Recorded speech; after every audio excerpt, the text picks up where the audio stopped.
All right, welcome everyone to those who are here and those who are watching the recording. I'm excited to have you here for our spring-ish open house. We've typically had these a little bit later in the year, but decided to have one a little bit earlier to maybe make it easier for families who are thinking about registering with Literature House to get to know us and get to know our program a little bit. Um, so here's what we have planned for the evening. We'll do a quick little round of introductions with Tonya and Rachel and myself. Then I've got a presentation that I hope you're going to find uh, maybe fun, but also helpful. On I'm calling it 5 tips to help your child enjoy writing. I threw in an extra one. You get a bonus tip. I got 6 tips. So I didn't want to change the title. 6 tips. I guess 6 tips could be good. Um, then after that, the main thing we're going to do is we're going to preview the courses for next year and go through the books that we're going to be reading, maybe some changes to the schedule and so forth. And then afterwards, if you are interested in sticking around for the schedule and registration information and all that, then please do, and we'll talk a little bit about that. Um, if you have questions, please feel free to type those in the chat. In the interest of time, I might not um, answer questions on the spur of the moment, but kind of reserve them for like little question sections, periods. But if you don't want to forget your question, put it in the chat and we can get to it. So I was asking everyone, what do you hope to learn tonight? If there's anything in particular, whether it's about books for a particular class or what are approaches to writing or grading or who are you, Luke, or anything like that, please feel free to ask that. So on speaking of who I am, I do want to start with introductions. So my name is Luke Travers. I think this is the 13th year, 12th. I don't remember, 12th or 13th year of literature at our house. And so I was doing Zoom before it was cool. Uh, and so this is something that doing these literature classes, something I foresee doing maybe for the rest of my life. Oh my goodness, I'm gonna be like 98 years old and on future Zoom. But it's I do a lot of work with art appreciation and curriculum development, and doing this is my connection to students. Don't tell my students, but they're kind of like, this is my laboratory. Guinea pigs are cute, right? It's what I love doing. I'll end it there. And may I pass it to you, Rachel, to share a little bit about you? Oh, so 7, I don't know exactly how many years I've been I teaching know, literature right? at house. Before that, my son was in the program for like 5 or 6 years, something like that. Um, yeah, so I work full time as a literacy teacher, but it's our learning center also is a private school. So on any day, I can be teaching any grade level from kindergarten to high school in just about any subject. And we also have adults that come for the literacy training. So lots and lots of different things that I do. And I also create lesson plans. But over my lunch hour on Mondays, Wednesdays, and Fridays, I love teaching the upper elementary class and have done so for, I think it's now at least 2 full rounds. I think I'm starting a third. Um, and I love working with the students. I love tailoring the class to each class that I have, right? Because especially at this upper elementary level, sometimes they are super advanced and they're really close to junior high. Sometimes they're much closer to the younger group. And so every year I'm tailoring it to make it fit the class that I have.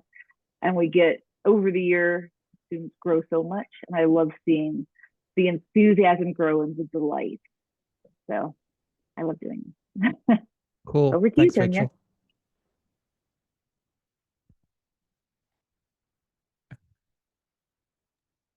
So I'm Miss Tonya, and I've been with the Literature at our house for 5 years. This will be my last year, but I do have some helpful suggestions for children who would like to do some reading. And that is all I'm going to say for now.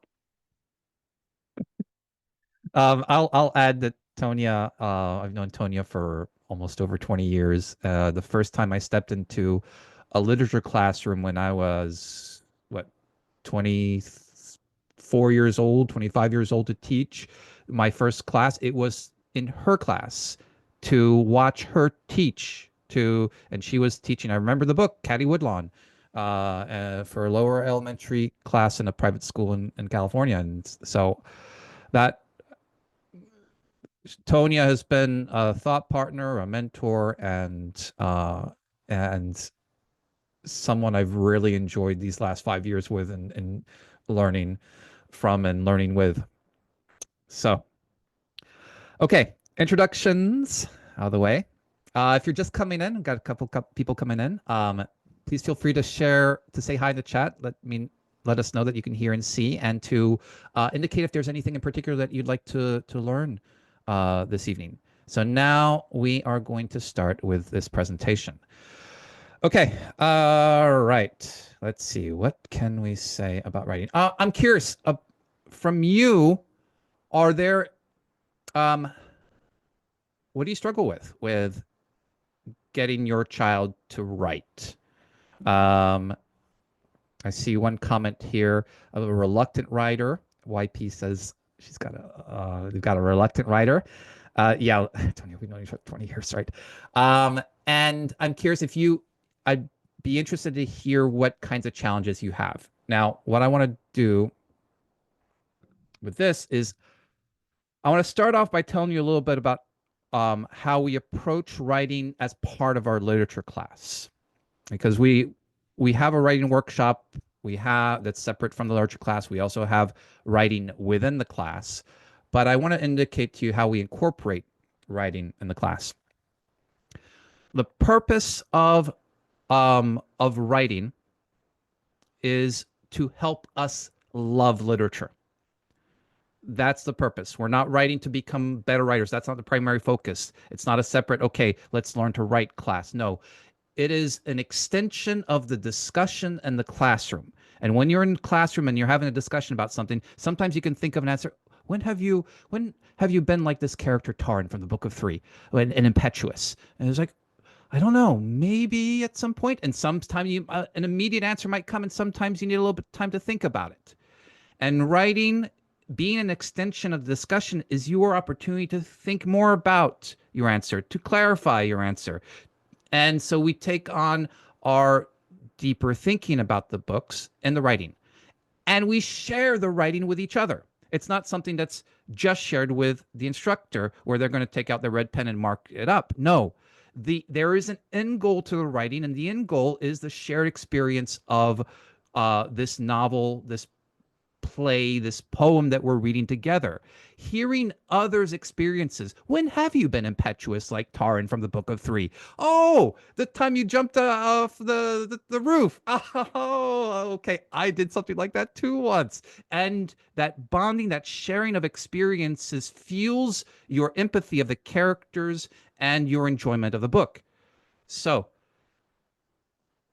the writing doesn't stand alone. It's an extension of the discussions in class and is meant to help you enjoy the story more. So that's writing as we incorporate it. Now, the way I want to share with you kind of these 5 tips, actually 6 tips, of helping your child enjoy writing is by doing a little bit of role play. I'll be in the position of kind of the parent, and you guys will be in the position of kind of the child. Now, oh, am I not shared the slideshow? Can you guys not see the slideshow? Okay. Okay, you can? So Rachel, looks like maybe double check. Looks like everybody can see the slideshow, right? All right, good. Just making sure. All right. So you're gonna role play. Now, before we do this role play, I want to make sure a little bit about what I mean by helping your child enjoy writing. I don't simply mean like having them just write anything whenever they want, like get on social media and just like type to their friends, because children will do that. Oh, I want to write a message to my friend. Or some children might have proclivities to certain things, like they love writing stories and they'll go off writing stories. Some students might just enjoy writing like academic essays. I don't know.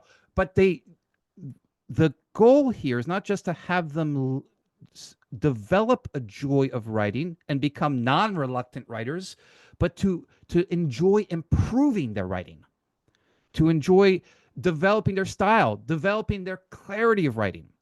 And that is something that you can foster yourself without any expertise, just as a human being. And so these tips are not meant for writing experts. And I am not a writing expert. That's a caveat I want to make sure I get out there.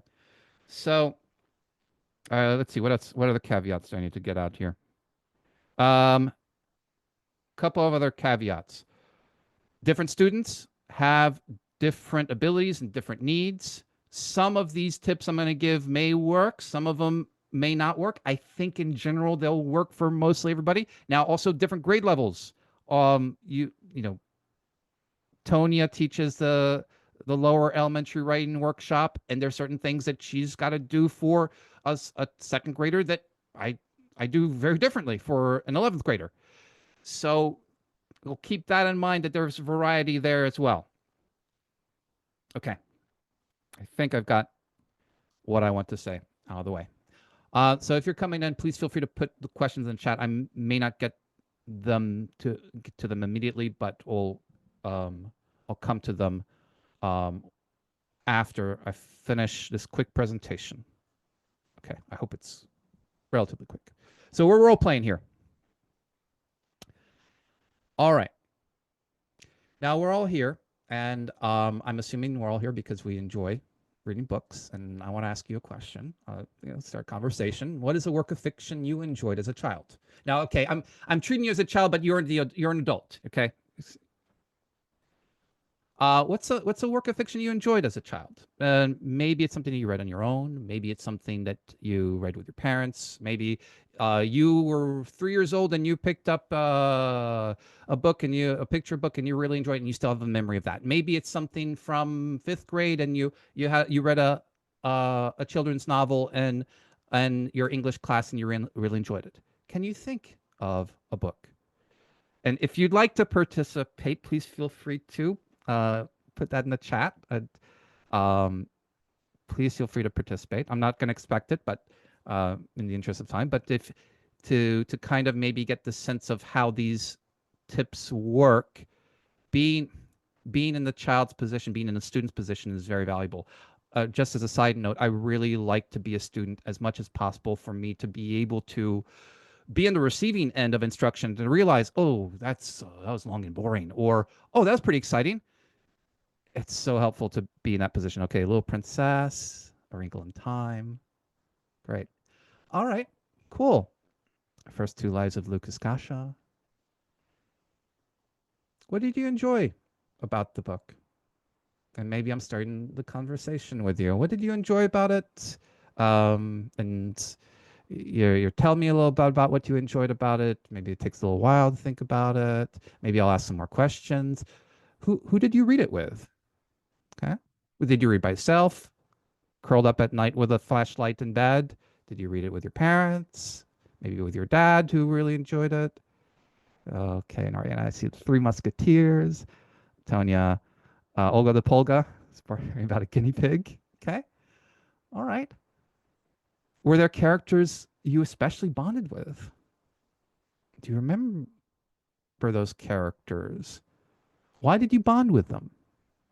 And as we're talking and I'm asking questions and you're sharing your answers with me, I'm also very conscientious of reflecting your answers and maybe providing my words and formulating my summary of what you've just said. And Katie, I see you wrote down the incredible make-believe and the twist when you find out she's actually the princess she was imagining. Oh, yeah. That's a great twist. Yeah. Okay, A Little Princess, great book. Okay. Oh, here's another question I'm curious about for you as an adult. How does the book reflect you as an adult? I mean, we're all the sum total of all our experiences? Is there something that you can think back to and what you enjoyed about that story that shows a little bit about who you are and what you enjoy now as an adult, or the character that whose traits you like? Maybe you have those traits now, or anything that reflects that, and we'd continue this conversation. Now, as we're talking about this book that you really enjoyed as a child, and let me throw in another question. Hey, do you think Anne of Green Gables would like it? Would like the book? Anne of Green Gables is another fictional character. I'm just throwing that one out as a possible questions. Okay, so conversing, asking questions, and now we're having this conversation, you and me, just together. But there might be somebody else who might be interested in hearing about this book. Who would you want to tell about this book? Okay. Maybe your child. That could be motivating. Maybe there would be a moment when your child would be interested in hearing, "Hey, Mom, what book did you like?" Or your friend who has a 6-year-old, maybe they might like the book and you want to recommend it to them. And so you want to write them an email to share that. Or for yourself, maybe you pull out your journal and you'll write about what you liked about this book and reflect on, okay, what does it show about me that I enjoyed it? Are there books as an adult that are similar to it? Or your mom who read it with you? Or your book club. Maybe you've got a book club that you want to share this experience of this book that you read. So you're thinking of somebody beyond the conversation. I'm asking you to think about somebody beyond our conversation that you could share this with.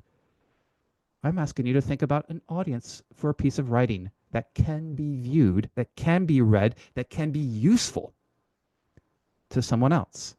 I want to try to make your writing useful. Okay. So maybe we can think of some options for the kind writing about this book that you liked as a kid. So maybe you write a note to your child about what you liked about this book that you liked as a child. Maybe you journal to reflect on what that book meant to you. Okay. Or heck, how about write a story about you and Anne of Green Gables reading this book together? What do you think of that? I want to include some options. Is there something that attracts you for writing? And you know what? I'm not going to be afraid of the creative writing option. Yeah, throw that in there. Okay.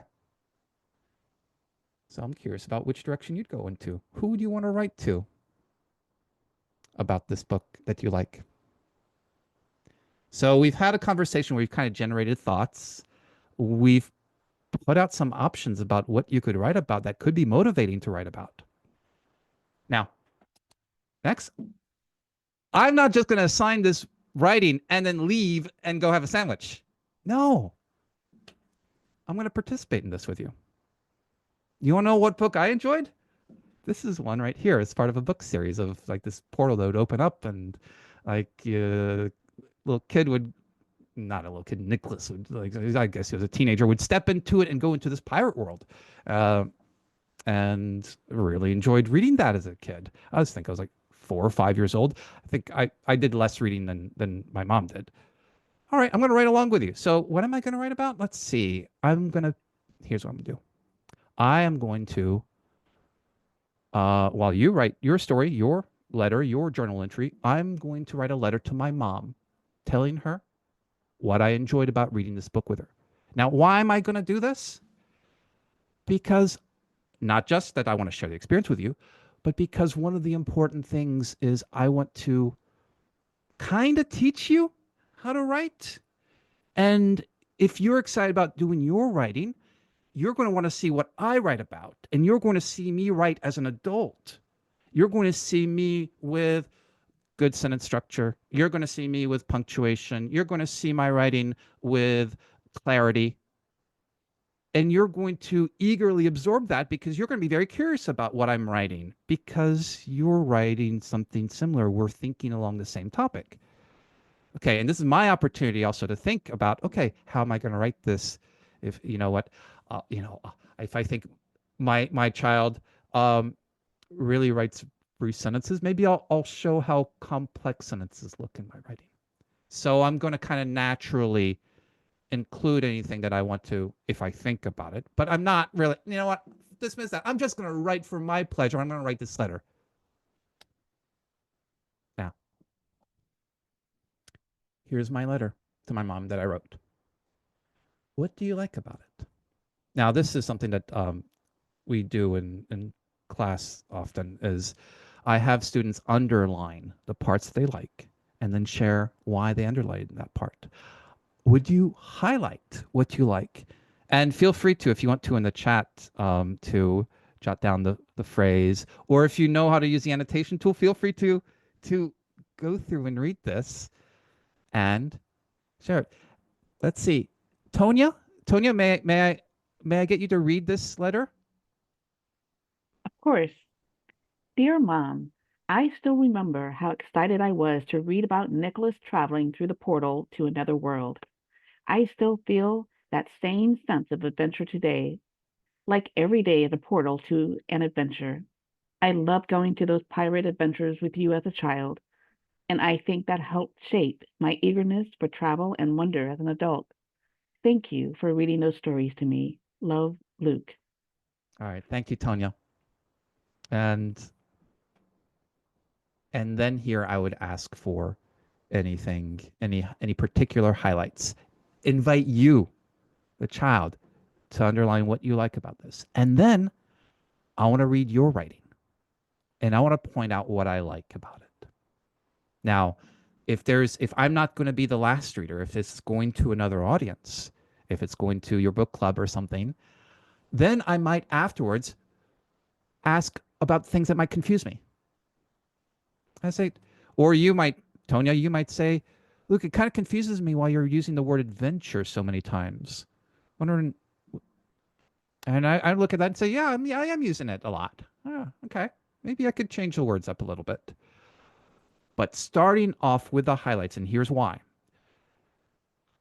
I I don't know much about the way psychology and motivation work, but from just observation from myself and for kind of in the classroom, when somebody points out something that you're doing well, they're going to want to keep doing that.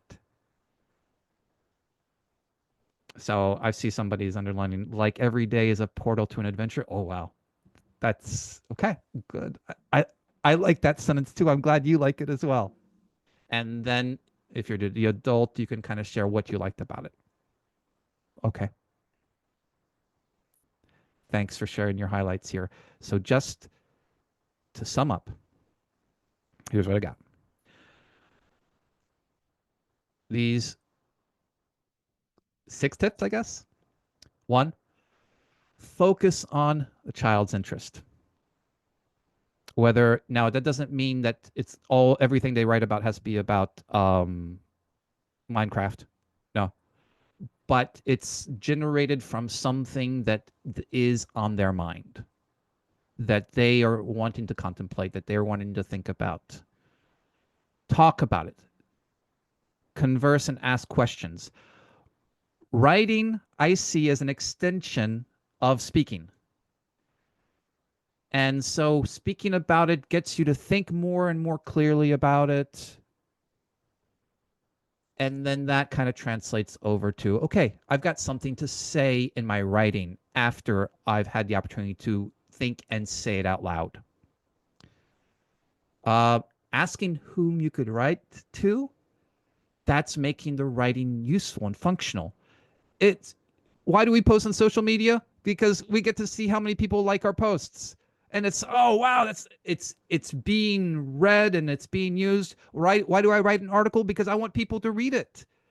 So now there are other times I write things that I don't want people to read, but tap into the functionality of the piece of writing in order to create motivation and also to create another way of noticing naturally what to do to write better. So in class, when we have each other read each other's assignments anonymously, like Tonya read mine, I can kind of hear from somebody else's perspective and maybe hear them stumble over some misspelling or some complex sentence. And that is a natural way of saying, oh, you know what? I could have written that a little bit better. Okay. Include options. More options. Well, not more options, but options mean you get to choose. And creative writing is a good option as well. It's whether it's fiction or nonfiction that the child is writing, it's still the same kind of fundamental things that they have to write about. Some fundamental techniques and so forth. Now, writing along, that's your chance to model. Children are sponges when they're motivated, and your modeling is a way of naturally getting them to uh, see more mature writing and maybe adopt certain things. And then when you're doing a second draft, if you are doing a second draft, focus on the highlights first to reinforce what it is that is working, that for the next time that they're going to keep doing.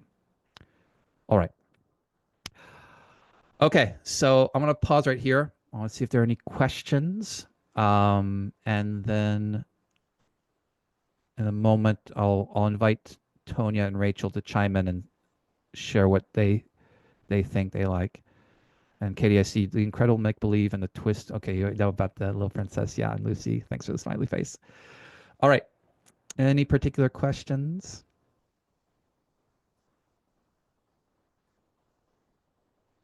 And I'm curious also, which of these tips seem like it, yeah, I could do this. And this seems like it could be helpful. Or this is something that I do already that I find really helpful. Or this is something I've tried and didn't work.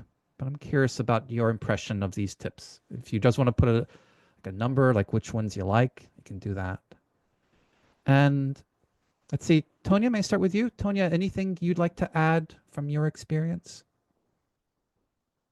I think what's really key for motivation is the fact that we make the writing assignments meaningful for the children.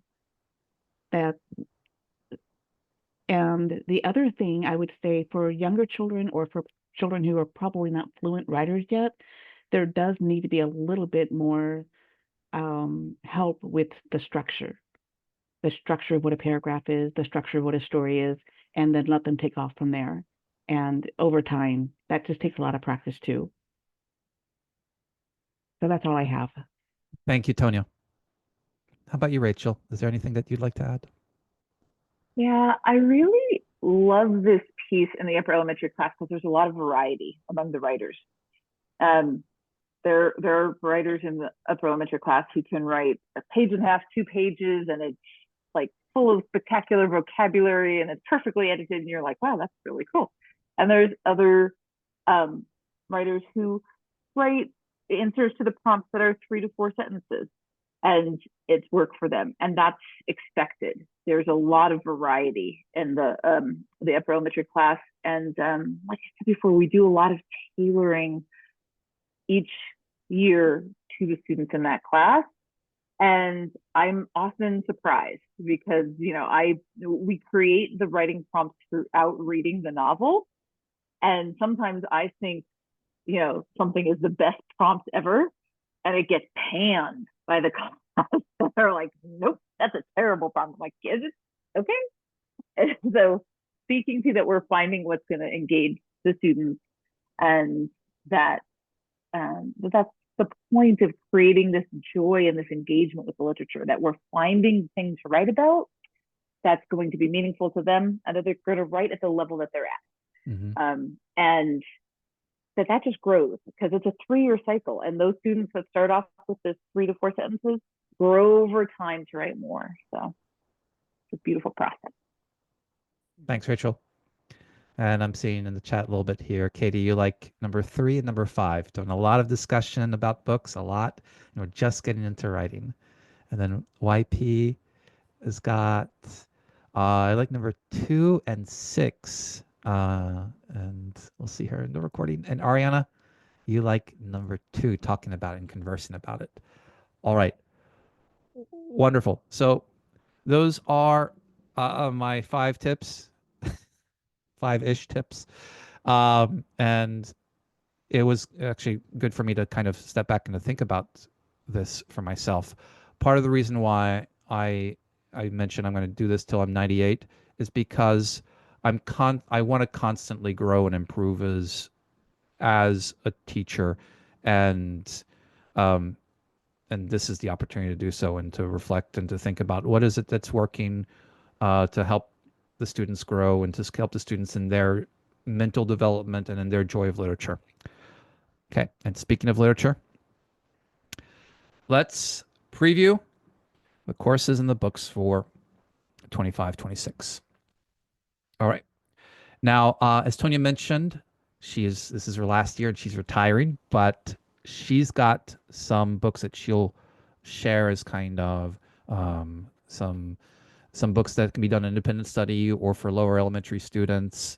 And then Rachel is going to share a little bit for the upper elementary, and I'll share for the junior high, the high school, and then the art appreciation classes. And if you're just coming in, please feel free to say hi and to make sure that we can to let us know that you can hear and see. And so the courses, the the books for next year are largely going to be around European history. So we have our division of a 3-year cycle. So European, this year has been ancient, next year's European, and then there's American, and it continues on that 3-year cycle. And that's kind of why we have the upper elementary as a 3-year cycle, the junior high is 3 years, 7th through 9th grade, and the high school, 10th through 12th grade. So the European History Year of Literature. Now, this is not to say that all the books are connected to European history. It's the primary standard for us selecting books is that they are enjoyable reads that have meaning for the children. Okay, Tonya, I'm going to hand it over to you. And Tonya, go for it. Okay. So I really have a soft spot for the medieval stories. Just love these stories. And so the first one, it's just an easy King Arthur story. You just love I love the adventures and all of the lessons. Like, what does it mean to be a knight? And these stories are about knights making decisions, and sometimes they make the wrong choice. The Door in the Wall is, I remember a fellow college student suggesting this book. And it's just an adorable story about a young boy who ends up paralyzed and his parents aren't around, but he's able to help. And there's a war breaking out, and he's able to do something to help save the people in the castle that he's with. So he's able to contribute to the war in some way. So it's just really an interesting story.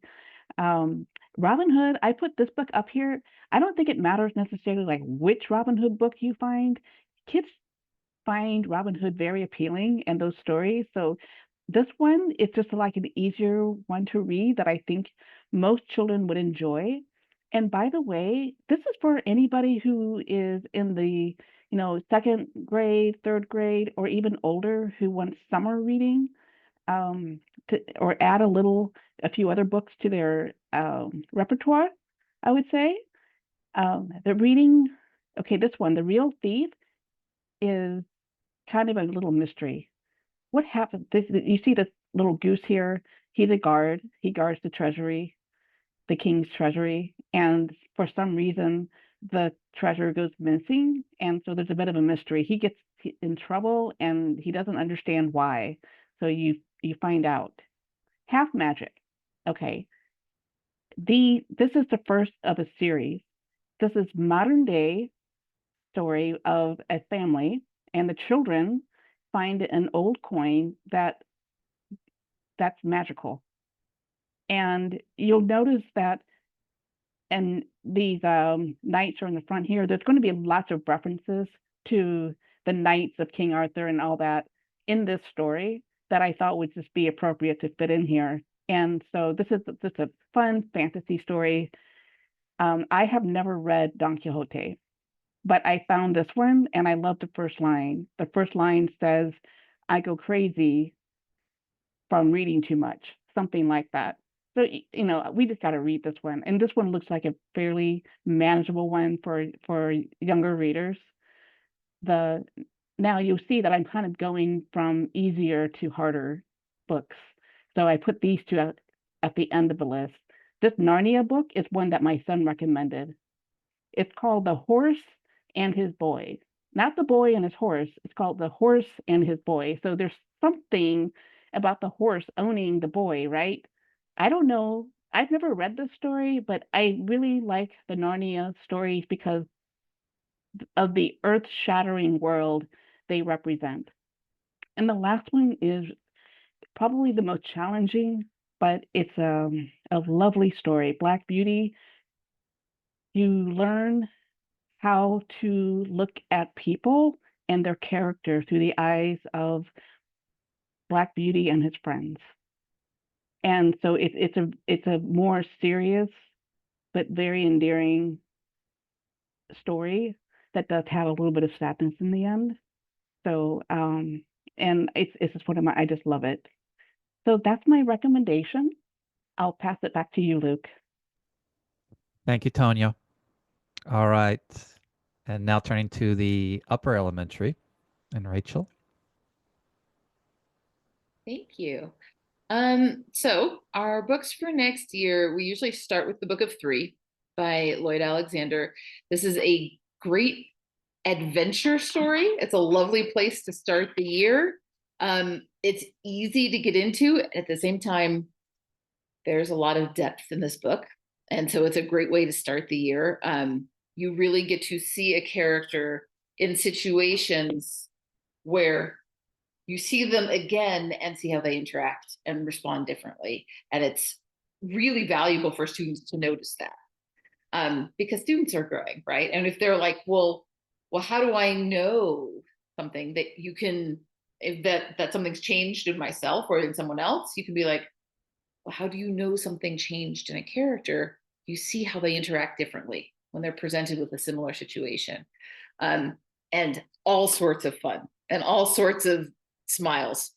There's a character in that book that students take with them forever. And if they start doing lots of lots of things where they're rhyming words at you at home, it's the fault of this book.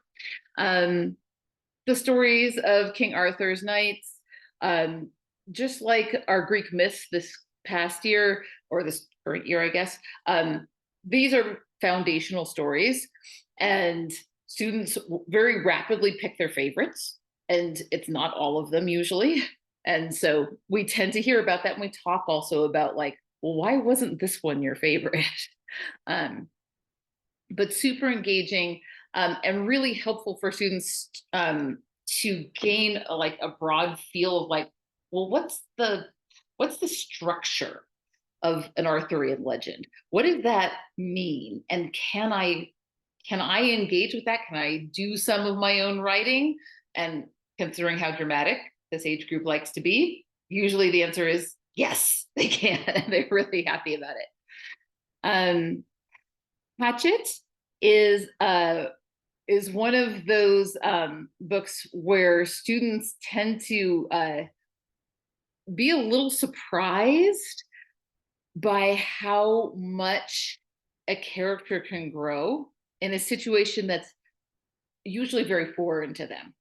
And so they really engage with getting to know this main character.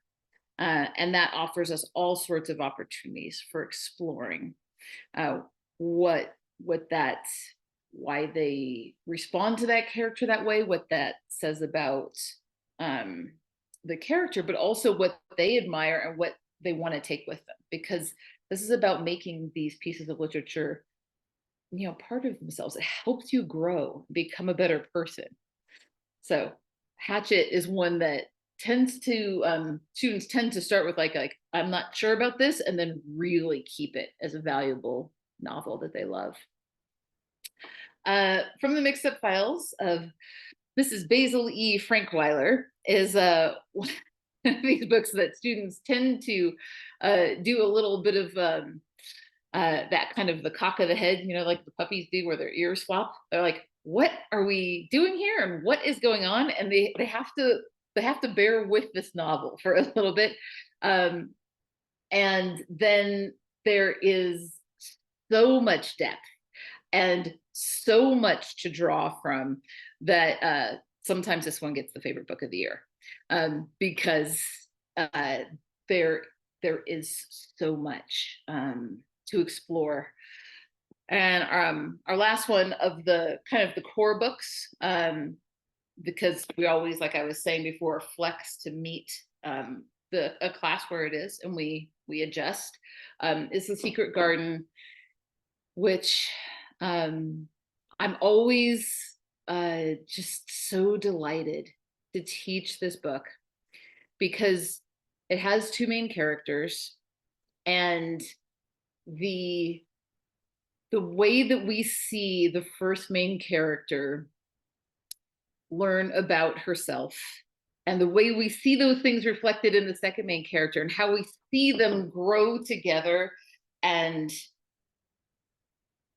the view that a challenge is not permanent, that you can grow past things, is so powerful in this book. And there is, again, so much drama in what is going to happen next, which of course we feed, because we love that. What are your predictions? What do you think? What is it going to be?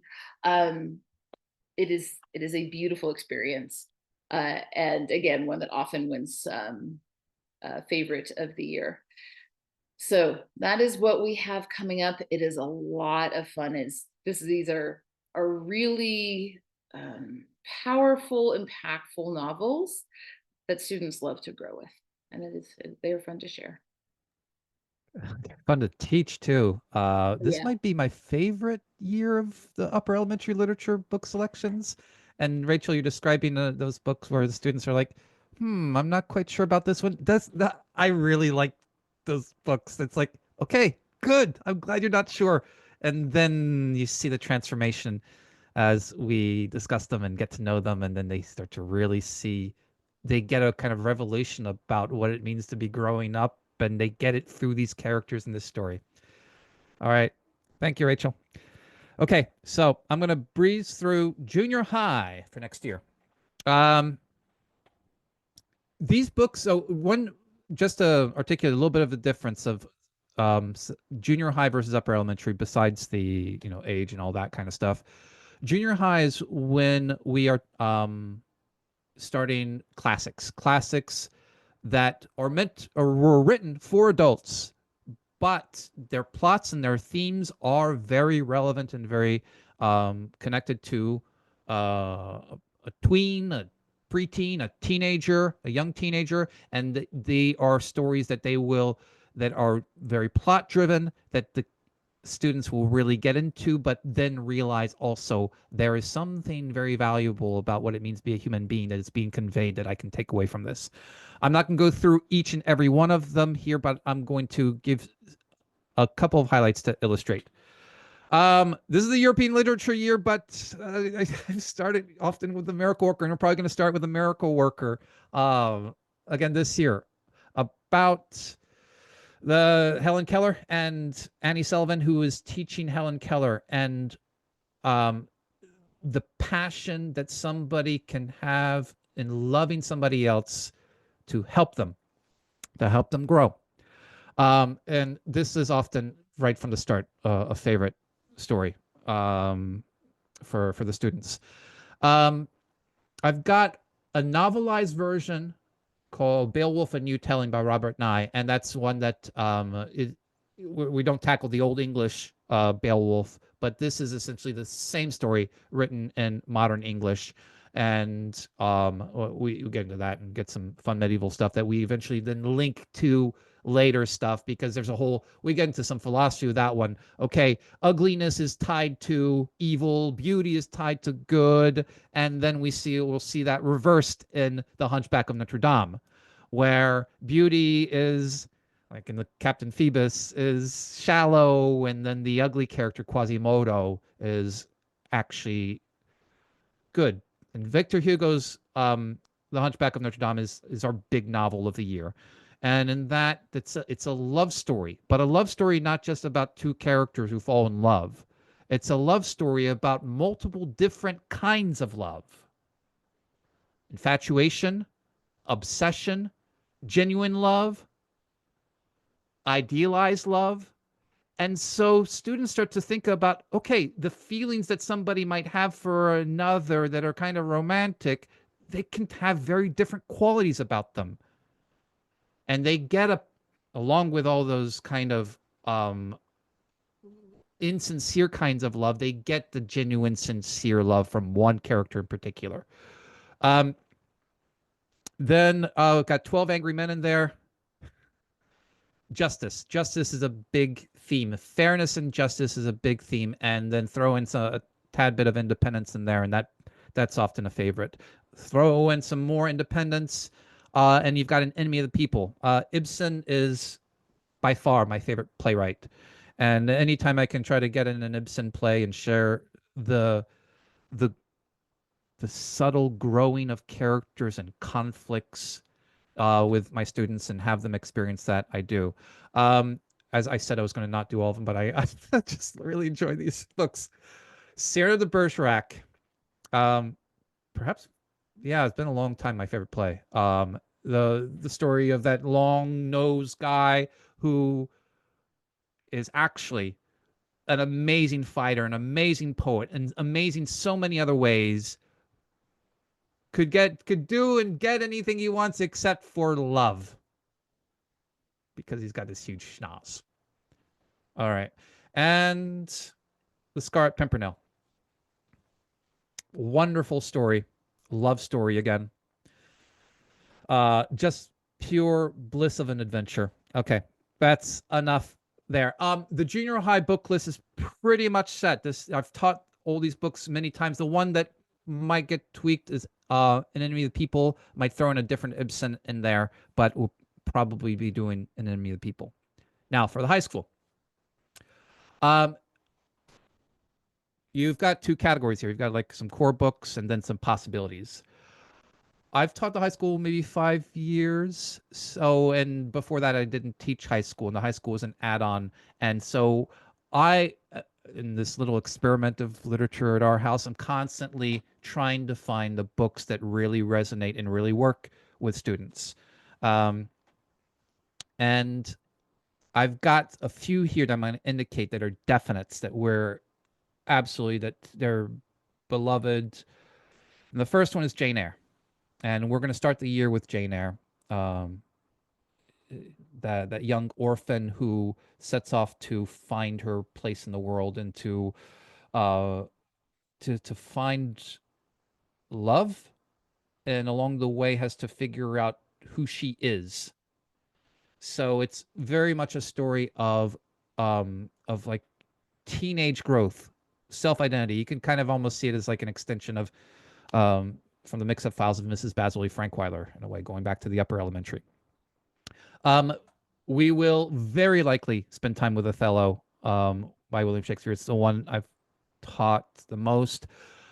I find Shakespeare challenging to teach because of the language barrier, so we kind of make it a big thing. We spend like a couple of weeks immersing ourselves in the sonnets to get a good sense, and then we get into Shakespeare, and we're not just like, hey, go read your Shakespeare and then come back and then ask ChatGPT what it was about so that we can have something to say in class. No, we want to try to really enjoy the Shakespeare for its language, but it is a challenge, and that's one reason why I don't often teach Shakespeare. But I think Othello has one of the better plots and one of the more interesting themes. Henrik Ibsen popping up again, and maybe the most controversial play I've taught, The Wild Duck. And one of the things that high schoolers encounter are this world of ideas, this world of political ideas, moral ideas, all these ideas that they have, and people who are become dedicated to causes and become idealists. And so, what does it mean to become an idealist? And then how is that contrasted to somebody who holds an ideal but that doesn't really follow through, who's hypocritical with it, who claims to be an idealist? So, what does it look like in the similar way, like with the Hunchback of Notre Dame? You had different kinds of love. So, the Wild Duck is different approaches to being an idealist. Are you too stringent? Are you hypocrite? Where do you fall in that? And it's an amazingly compelling story with all kinds of subtlety, and the students are shattered. Why did I say that? They love it. They love it. St. Joan, George Bernard Shaw, Joan of Arc, taking on the establishment. Perigorio, that's one I've taught only once before that I want to get back to teach, because it's also about a young student who is trying to make their way in the world, like Jane Eyre. A young man coming into Paris, 19th century Paris, is like, oh, you know what? What's going to be important to me? Is it going to be making money? Is it going to be meeting women? What's it going to be? And then he gets wrapped up by maybe one of the worst, most charismatic villains in the history of literature. We're getting some Tolstoy too, family happiness, and it's not about family happiness. And then I've got a lot of other books that I'm thinking about. The Count of Monte Cristo, I might save that maybe for a summer book club. We the Living by Ayn Rand is one that I've taught before about Soviet Russia and living under Soviet Russia, and that's been one that students have enjoyed. Pierre Corneille's Lucide, a medieval story of honor. The Man Who Laughs by Victor Hugo. I love getting a Victor Hugo in as much as possible. Maybe we'll do that. And Don Carlos, another one of taking on the establishment during the Inquisition. So that's a little bit of the high school. Now, if you have questions, as I mentioned, please feel free to put them in the chat. And now I want to talk a little bit about the art appreciation and what that looks like. So I've got 2 art appreciation classes. There's an elementary art appreciation and a junior high art appreciation. Please notice, elementary art appreciation is not upper elementary art appreciation. It's the one class that we're going to have that's open to the youngest of kids, 1st to 6th graders. And I've taught this kind of class many times, and it works so well. You might say, hey, a 12-year-old and a 7-year-old in the same class? Yes. I give a lot of art tours, museums, and when children come on the tours with adults, the children are the ones, 7 years old, 6 years old, are the ones who are noticing these things in these artworks and piecing the story together. They have a lot of practice reading story, picture books. So the elementary art appreciation, that class is not necessarily tied to the literature class. So we're not doing artworks. Sometimes there will be connections that we'll be making, and we're constantly making connections. That's one of the things that we're always doing with our novels. But a student who takes the elementary art appreciation class does not need to be taking the literature class. Junior high art appreciation with an emphasis on writing. Now, this is not necessarily a change from art appreciation classes like this year and previous years.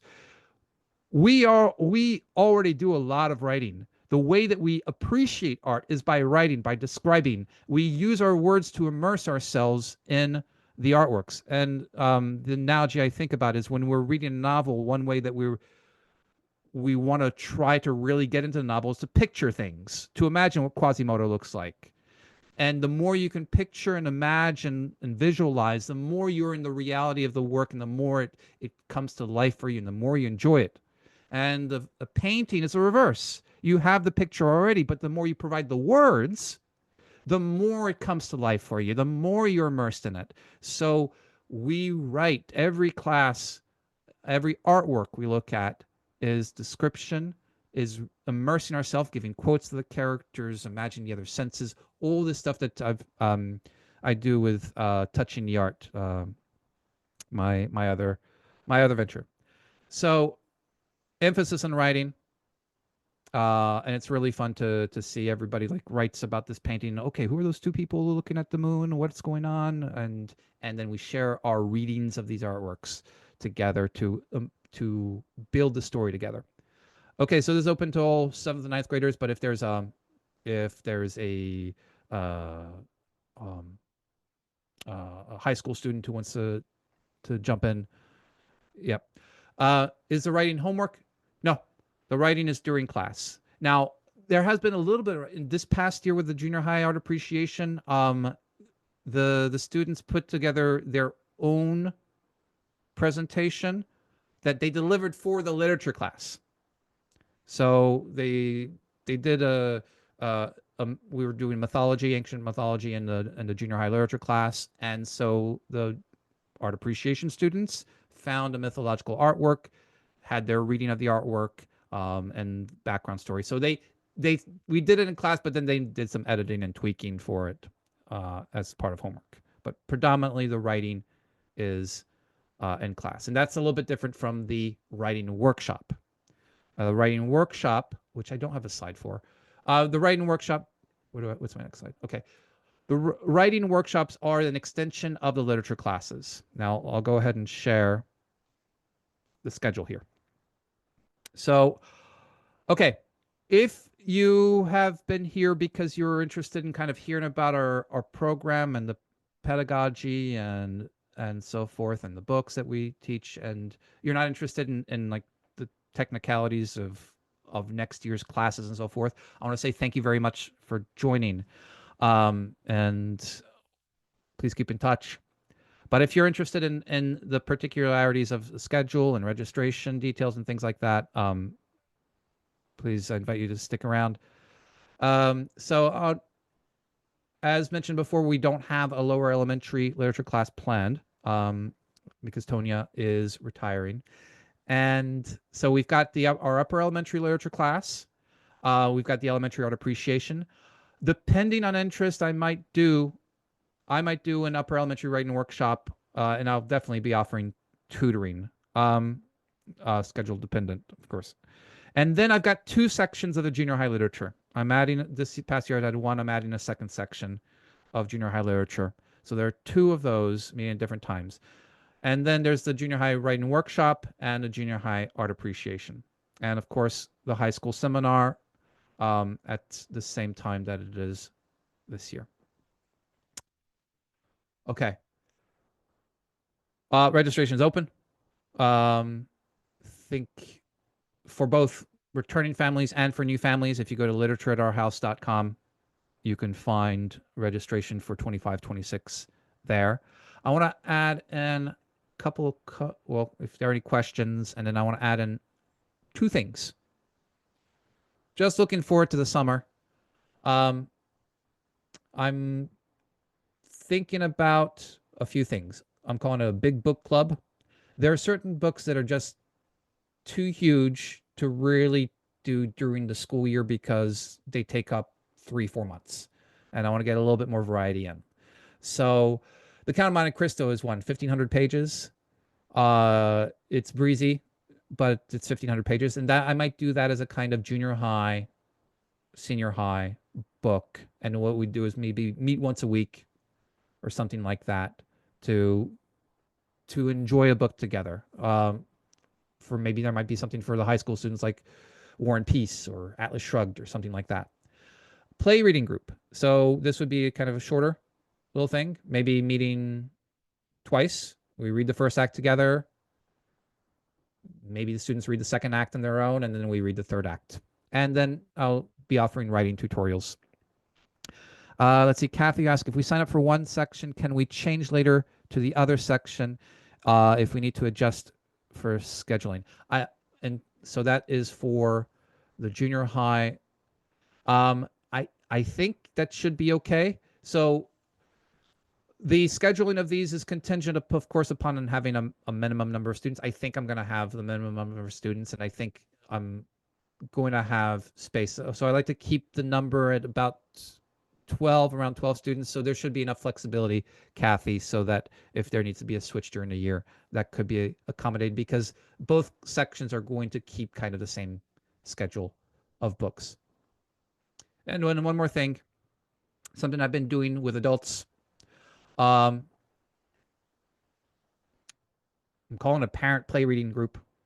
I do guided play readings, and they are kind of like, you know what? I'm not bringing a book and saying, "Okay, let's read this together." This is something I've thought through. I have some guidance to give as we're reading through the play together. I've done it a few times. This was a project I started last summer because I started realizing I don't pick up plays for myself to read and enjoy, and so I started to try to figure out how to enjoy reading plays for myself. I've taught plays, but I often really like the, watching the play or watching the movie version.